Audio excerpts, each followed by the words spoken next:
ధనా గారు పైనుంచి నీళ్లు వస్తూ ఉన్నాయి కదా, వేస్తున్నారు. ఇప్పుడు వేసి నీళ్ళు అంతా కింద జారుతున్నాయా?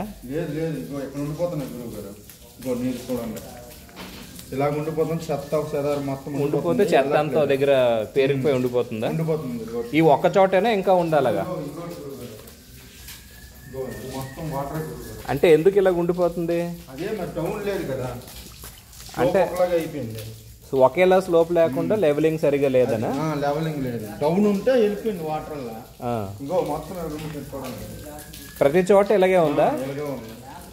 సో ఎటు మనం చూస్తున్నా అలా నీళ్లు ఉండిపోతున్నాయా మధ్య మధ్యన అక్కడంతా? అది స్లోప్ ఉంటే బాగుంటుంది. నిలబడుతుంది వాటర్. స్లోప్ ఇవ్వలేదు, నిలబడిపోతుందా? వేస్తే నీళ్ళు వేసింది ప్రతి చోట.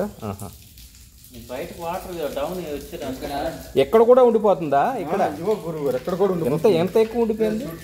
డౌన్ అవుతుంది. అదే మరి కాదు, గోతులు ఉన్నాయి,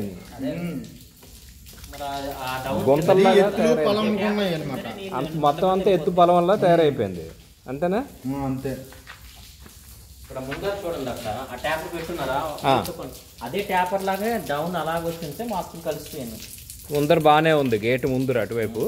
ఇక్కడ మటుకు ఇది అయిపోయింది. ఇక్కడ అంతా అదే, ఎక్కడ కూడా ఉండిపోతుందా నీళ్లు?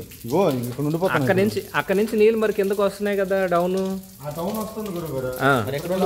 అది పరిగెట్టాలి కదా నీరు, ఈ నీరు వెళ్ళాలి కదా. ఇదిగో ఇదంతా ఉండిపోతుంది కదా, మొత్తం చెత్త తయారైపోయిందా? అయిపోయింది చూడండి. నీరు ఎలకంటే చెత్త ఉండిపోతాం.